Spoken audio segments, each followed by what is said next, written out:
दिल्ली विधानसभा चुनावों की तारीख घोषित कर दी गई है 5 फरवरी और रिजल्ट का दिन चुना गया है 8 फरवरी का। चुनावी माहौल में बहुत से जरूरी मुद्दे दब जाते हैं।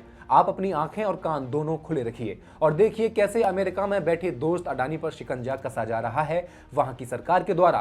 An arrest warrant has been issued against Gautam Adani. The Adani Energy Group has been charged in the United States over an alleged multi-billion-dollar bribery scheme. आप देखिए कि कैसे डोनाल्ड ट्रंप के शपथ ग्रहण समारोह का निमंत्रण पाने की जी तोड़ कोशिश के बावजूद विदेश मंत्री डॉक्टर एस जयशंकर के हाथ कुछ नहीं लग सका।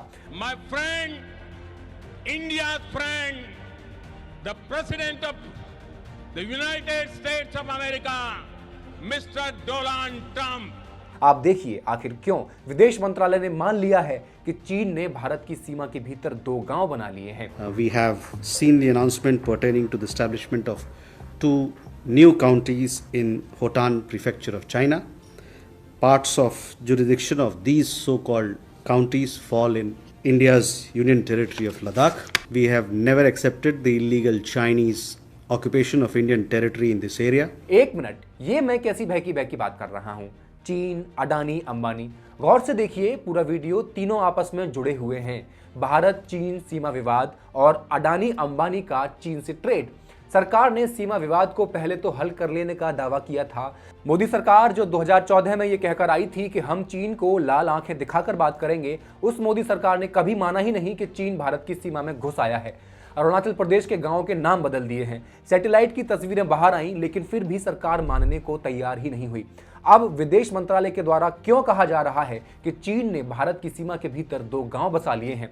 गोदी मीडिया अभी भी देश में पीएम मोदी की फिजा को रंगीन बनाने में जुटा हुआ है। गोदी मीडिया इस कोशिश में भी है कि कैसे भी आम लोगों के सामने देश की सच्ची तस्वीर न आने दे, लेकिन हम आपको सच बताते रहेंगे।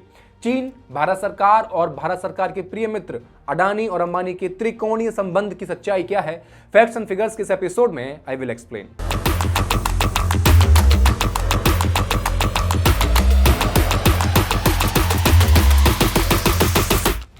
नमस्कार, मैं हेमंत और आप मॉलिटिक्स देख रहे हैं। पिछले साल अडानी ग्रुप पर हिंडनबर्ग की रिपोर्ट आती है। अडानी पर अकाउंटिंग फ्रॉड का आरोप लगता है, लेकिन मिर्ची भाजपाइयों को लगती है। बीजेपी के समर्थक समूहों का पूरा इकोसिस्टम अडानी के बचाव में खड़ा होता दिखता है। How he reached to 134 billion? Countering. Interesting debate. No, they are not concerned about anything. They are Mr. Adani is a success story for this country. लेकिन इस मुद्दे को उठाने वाले विपक्षी नेताओं या मीडिया समूह पर यहां तक आरोप लगाए जाते हैं कि वे विदेशी ताकतों के इशारे पर काम करते हुए भारत को कमजोर करने की साजिश का हिस्सा बने हुए हैं। अमेरिका में वारंट जारी होता है।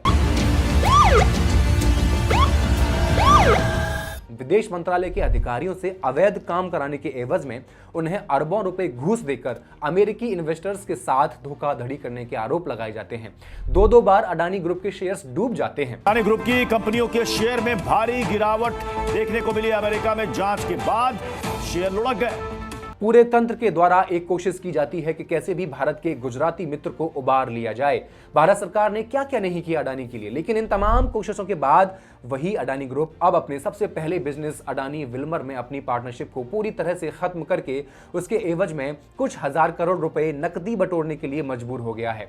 जिस गौतम अडानी को जमे जमाए बिजनेस को अपने नाम कर लेने का भूत सवार था और मित्र की सहायता से जमे जमाए बिजनेस मिल भी रहे थे, वो अपने सबसे पुराने बिजनेस को बेचने के लिए आज मजबूर है और ये सच्चाई है। आज अडानी ग्रुप करीब 2,40,000 करोड़ रुपए के कर्ज में डूबा हुआ है। वेस्टर्न कंट्रीज के इन्वेस्टर्स से बॉन्ड के बदले में जो पैसा कमाया था, उसके बाद अमेरिका में वारंट इशू हुआ तो अब भागे भागे फिर रहे हैं। उस रकम को चुकाने के लिए अडानी ग्रुप अब परेशान है और बेहद परेशान है। अब तक तो भारतीय बैंकों से जब चाहो पैसा मिल जाता था, अब वे भी अडानी ग्रुप से आंखें चुरा रहे हैं। इसके पीछे की एक ठोस वजह यह है कि अमेरिकी अदालत में अडानी ग्रुप के मालिक गौतम अडानी और भतीजे सागर अडानी के खिलाफ दीवानी और फौजदारी के ठोस मुकदमे चल रहे हैं। न्यूयॉर्क की फेडरल कोर्ट ने गौतम अडानी की कंपनी पर आरोप लगाया था कि उसने भारतीय अधिकारियों को मोटी रिश्वत देकर गलत तरीके से यूएस के इन्वेस्टर्स के साथ धोखाधड़ी की ताकि सोलर एनर्जी कॉन्ट्रैक्ट हासिल किया जा सके। 2020 से 2024 के बीच Adani green Azure power global को यह सोलर प्रोजेक्ट दिलाने के लिए गलत तरीके से भारतीय अधिकारियों को $265 मिलियन करीब 2236 करोड़ रुपए की रिश्वत दी गई थी, जबकि रिश्वत देने वाली बात एज्योर पावर ग्लोबल से छुपाई गई थी। ऐसा किया गया क्योंकि इस कॉन्ट्रैक्ट के जरिए 20 साल में $2 अरब से ज्यादा मुनाफा का अनुमान था। इस मुनाफे के लिए अधिकारियों की मदद से झूठे दावे करके लोन लिए गए और बॉन्ड्स जुटा लिए गए थे। हालांकि अडानी ग्रुप ने अमेरिकी जांच एजेंसी के आरोप को सिरे से खारिज कर दिया था और कहा था कि आरोप निराधार हैं। ग्रुप हर फैसला कानून के दायरे में लेता है। इसके इतर लद्दाख के गलवान इलाके में चीनी सेना के साथ मुठभेड़ में 20 भारतीय जवानों की शहादत और इंडियन टेरिटरी के भीतर चीन की सेना के घुस आने के सवाल पर पीएम मोदी का यह बयान आज भी ज्यादातर भारतीयों को याद होगा, जब मोदी जी ने खुद कहा था कि चीन ने हमारी 1 इंच जमीन पर भी कब्जा नहीं किया है।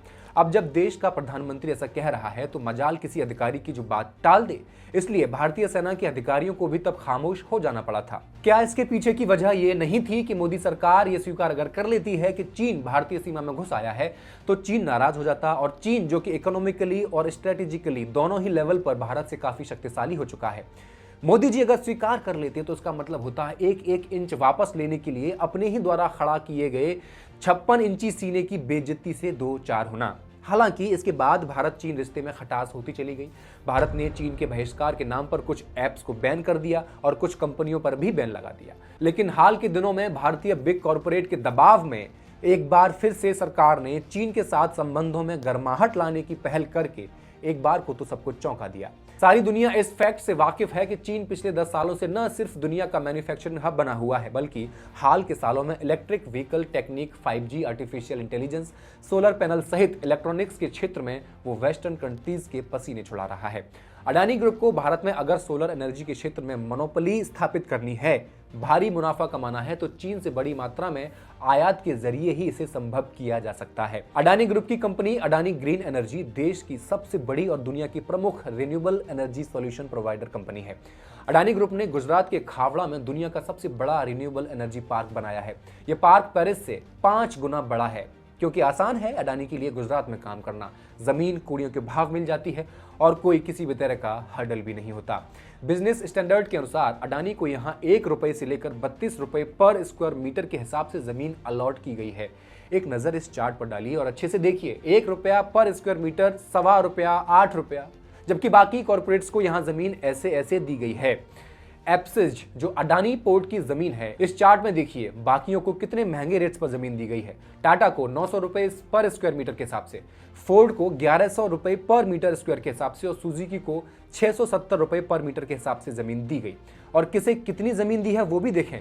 अडानी को लगभग 15,946 एकड़ जमीन दी है सिर्फ 2 साल के अंतराल में, जबकि बाकी सभी कंपनियों को मिलाकर 2270 एकड़ ही दी गई है, जो अडानी को दी गई जमीन का मात्र 14% के आसपास ही बैठता है। अडानी के अलावा दूसरे मित्र अंबानी को भी रूस यूक्रेन वॉर के बाद से रूस से तेल खरीदने का मौका मिला और यूरोपियन कंट्रीज में बिक्री से मोटा मुनाफा भी कमाने को मिला, लेकिन उन्हें भी अब खास मुनाफा नहीं हो रहा है। अब ऐसे में रिलायंस क्या करे, ये बड़ी समस्या थी। तो ये साहब भी पहुंच गए चीन के पास, यानी एक एक करके सब चीन पर आश्रित हो रहे हैं। रिलायंस रिटेल को आगे बढ़ाने के लिए और भारतीय रिटेल बाजार पर मोनोपोली स्थापित करने के लिए उससे चीन टॉप ब्रांड को इंडियन मार्केट में बड़े पैमाने पर उतार रहा है, जिसके लिए वो अपने लिए मोनोपोली पोजीशन को स्थापित कर सकेगा। ये 2 मेन रीजन हैं जिसके तहत इंडियन फॉरेन पॉलिसी चीन के पक्ष में बैठाई जा रही है। कोई ये स्वीकार नहीं कर सकता कि चीन अंदर घुस आया है। 2 रीजंस कौन कौन से हैं? एक तो अडानी की मोनोपोली बनी रहे और दूसरा अंबानी की मोनोपोली बनी रहे।